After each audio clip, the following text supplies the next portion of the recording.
Okay तो चलिए इस वीडियो में बात कर लेते हैं EIGRP की लोड बैलेंसिंग के बारे में एंड जैसे कि आप जानते हैं लोड बैलेंसिंग अभी तक जो हमने बाकी राउटिंग प्रोटोकॉल्स में देखा जैसे OSPF में था है ना, तो उसमें equal path cost load balancing करता था। मतलब ये हुआ कि अगर मान लीजिए फॉर एग्जांपल जैसे ये एक राउटर है हमारे पास OSPF के अंदर एंड ये एक और राउटर है, बीच में कुछ और राउटर्स पड़ते हैं आपके पास है ना। तो अगर OSPF की आप बात करते हैं तो एक ही बेस्ट पाथ बनता है from one source to one destination router.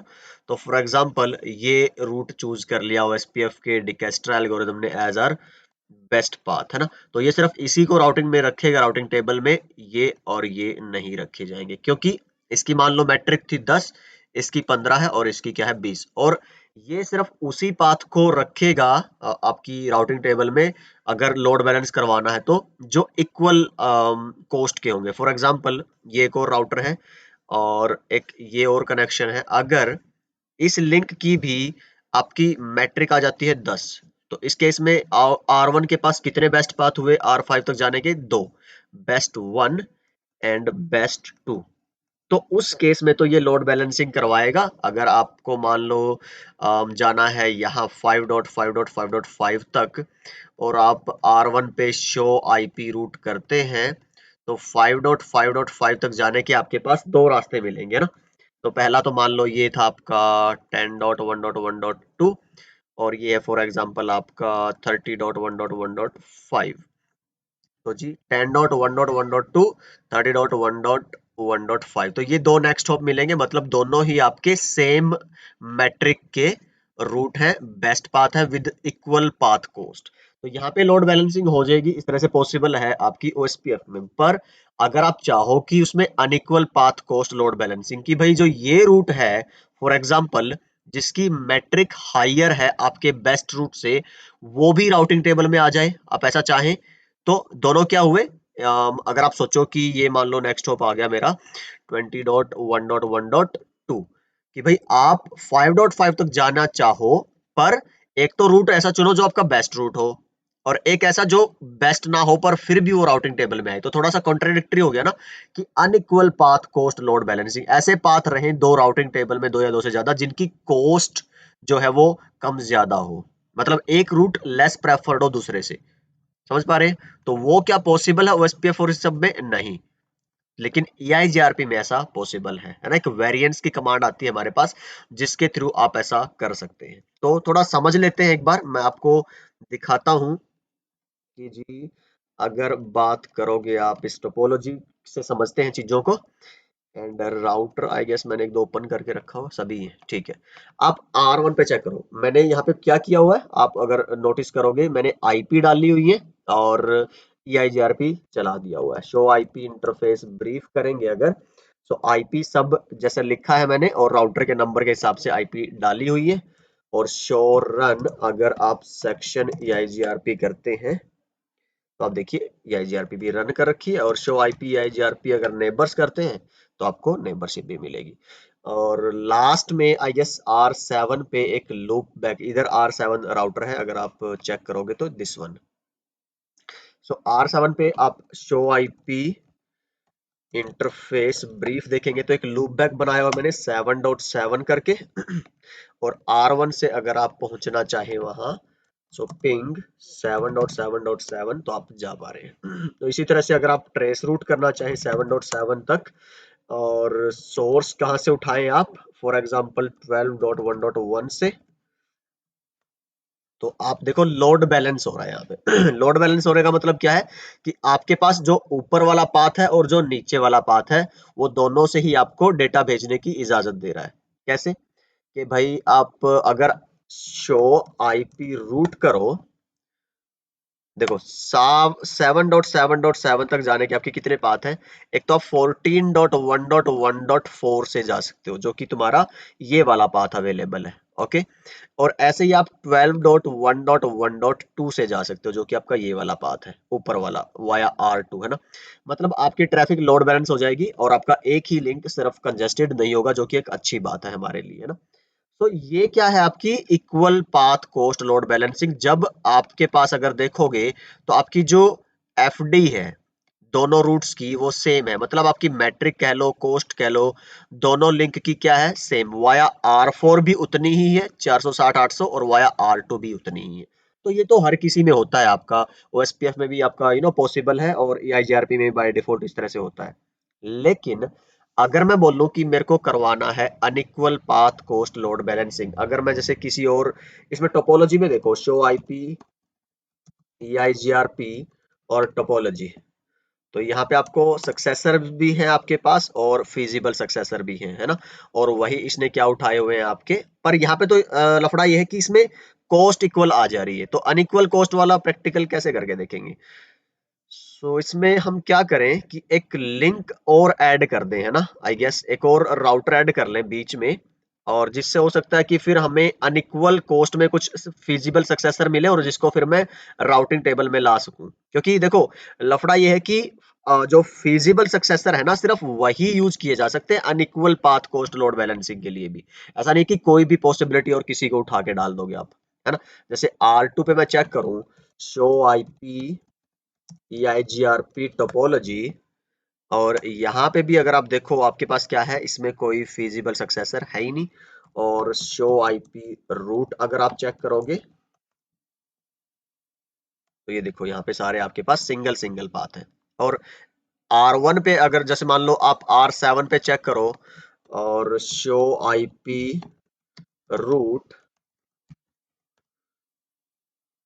सो यहाँ पे आप कहाँ जाना चाह रहे हो, मान लो 1.1, ये मेरा यहाँ का लूप बैक है R1 पे।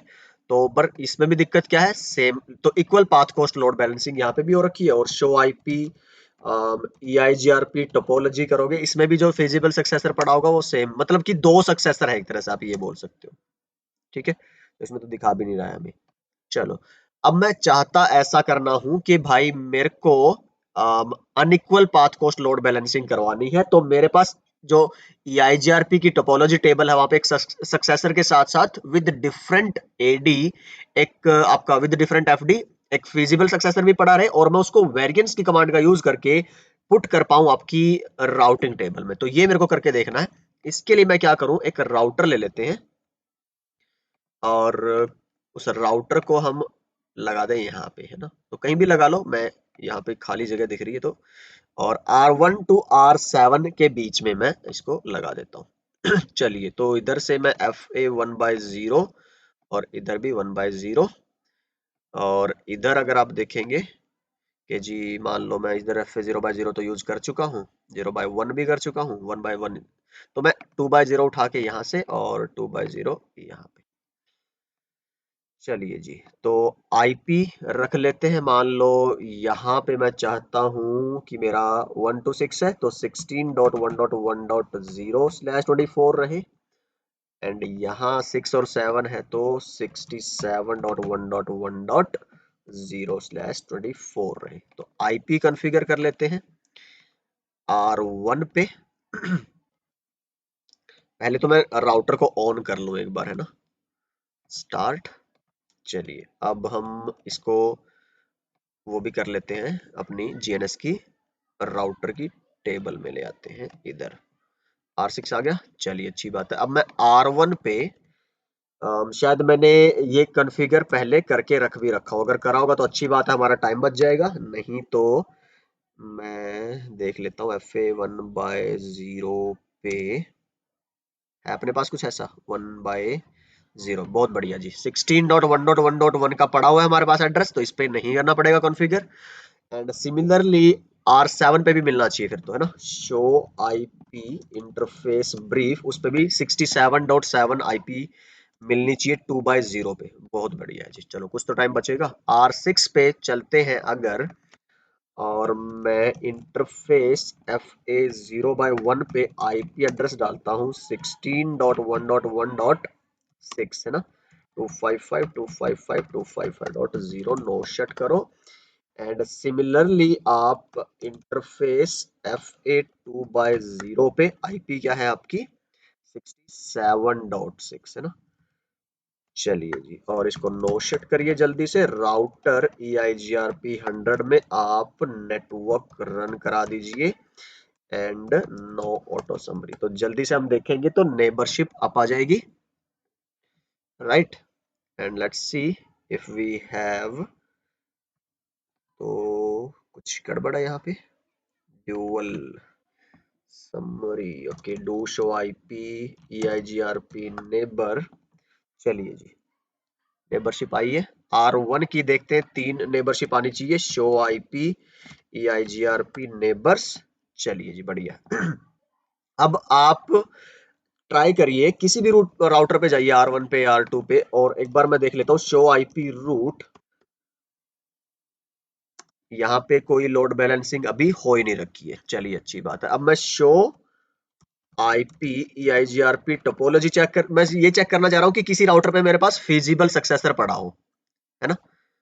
और अगर आप देखोगे 67 तक जाने के लिए भी आपके पास एक फिजिबल सक्सेसर पड़ा हुआ है, देखो, और ऐसे ही 7 पे जाने के लिए भी आपके पास एक फिजिबल सक्सेसर पड़ा हुआ है, 37 पर जाने के लिए भी आपके पास एक फिजिबल सक्सेसर पड़ा हुआ है ना? और अब मैं चाहता हूं कि जो अभी शो आईपी रूट में कोई भी लोड बैलेंसिंग नहीं है, इक्वल पाथ कॉस्ट तो इसलिए नहीं है क्योंकि ऐसे कोई दो रूट है ही नहीं, जैसे मैं यहाँ पे दिखाऊं ना, जिनकी कॉस्ट सेम हो। यहाँ पे देखोगे ना, अगर ये अनइक्वल है, देख रहे हो, इसकी एफडी अलग है और इसकी एफडी अलग है। तो अगर equal path cost load balancing की बात करोगे तो पॉसिबल नहीं है क्योंकि इक्वल नहीं है। अब मैं क्या करवाना चाह रहा हूं कि अनइक्वल वाले भी राउटिंग टेबल में आए पाथ लोड बैलेंस करने के लिए। तो आई गेस ये थोड़ा फंडा समझ आ रहा होगा आपको। तो राउटर के EIGRP प्रोसेस में जाके आप कमांड यूज कर लीजिए वेरिएंस, और 2 3 का मतलब क्या है कि जो आपकी एग्जिस्टिंग एडी है, जैसे 67 पर जाने की एडी क्या है आपकी, ये वाली, इसको 2 से मल्टीप्लाई कर दोगे तो 5 लाख कुछ आएगा।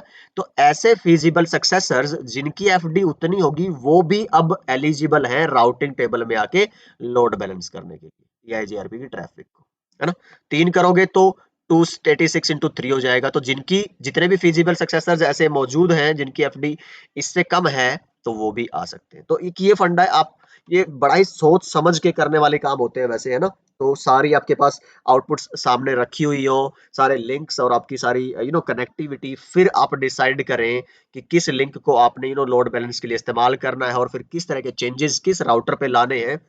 तो यहाँ पे आके चीजें और इसी को इमेजिन करो आप एक लार्ज स्केल पे, है ना? तो that's where these enterprise engineers they come into picture with that much excellence, and that's why as a consultant they earn so much. So these are the engineers who keep the networks up and running 24/7 365, है ना? On whom your actual managers or let's say investors they rely upon. चलिए जी, अभी Covid की जब बात हुई है ना, तो बहुत सारे मैसेज देखे होंगे आपने कि क्या बोलते हैं कि तुम्हारा जो डॉक्टर स्टाफ है ना, मेडिकल जो स्टाफ है, it they were appreciated a lot and we really respect that, है ना, from the bottom of heart. But एक वो फनी सा मेम आता था ना कि भाई we network engineers are never appreciated that much. तो थोड़ा सा है वो पार्ट, क्योंकि इंटरनेट के बिना आज सोचो आप लॉकडाउन गुजार पाते क्या? सोचो जरा, लॉकडाउन गुजारना छोड़ दो, जीना बात करो कि बहुत सारे लोगों ने लॉकडाउन में ऐसी ऐसी स्किल्स डेवलप की हैं कि बाहर निकलते ही अच्छी अच्छी पोजीशंस पाई हैं। तो बड़ा ही अजीब सा एक माहौल हुआ है दुनिया भर में कि बहुत सारी परसेंटेज ऑफ पीपल ऐसे हैं जिन्होंने बहुत सारा कुछ खोया है ना, एंड बहुत सारी परसेंटेज ऑफ कुछ बहुत सारी तो नहीं कहूंगा, बट हाँ कुछ जो एक ब्रीड है, एक नई ही किस्म की, जो बोलोगे आप, जो चाहे उसको एंटरप्रेन्योर्स का हो चाहे फिर एम्प्लॉयज का हो, या उन्होंने बहुत ज्यादा कमाया भी है। तो कई सारे मामलों में, और पैसा भी उनमें से एक है, पोजीशन और रिस्पेक्ट भी एक है। चलो वो एक अलग बात है, हम कहीं दूर चले जा रहे हैं।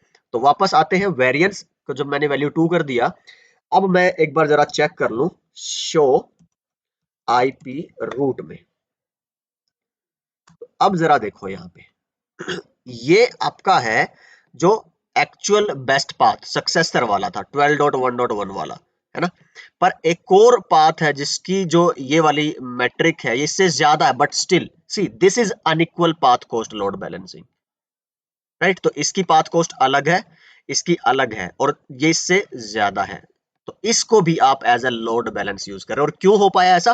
क्योंकि ये एज अ फिजिबल सक्सेसर आपकी टोपोलॉजी टेबल में था। अगर टोपोलॉजी टेबल में फिजिबल सक्सेसर नहीं है तो फिर आप unequal path cost load balancing नहीं करवा सकते। आई होप ये पॉइंट क्लियर है आपको। और अब अगर हम चलें अपनी यहाँ थियरी पार्ट पे, तो ये देख लीजिए और I guess it will make sense now to you. तो सब बातें यहाँ पे लिखी हुई हैं, और कुछ अगर दिक्कत आती है तो let me know in the comment section, and yes will be there, है ना, विल डिस्कस थिंग्स। ओके, तो मैं मिलता हूँ आपसे अगली वीडियो में, और अगली वीडियो में हम देखते हैं फिर क्या बात करने वाले हैं। It will be about I guess AIGRP stub, है ना। तो जो आपकी हब एंड स्पोक में क्वेरी और रिप्लाई वाला सिनेरियो रहता है, तो क्वेरी के पैकेट्स की वजह से जो ट्रैफिक वेस्ट होता है, आपका बैंडविड्थ वेस्ट होता है, उसको बचाने के लिए फिर स्टब कॉन्फ़िगरेशन। अगली वीडियो लैब प्लस थ्योरी एक साथ रहेगी, तो मिलता हूँ। Bye bye, take care, and yeah keep smiling.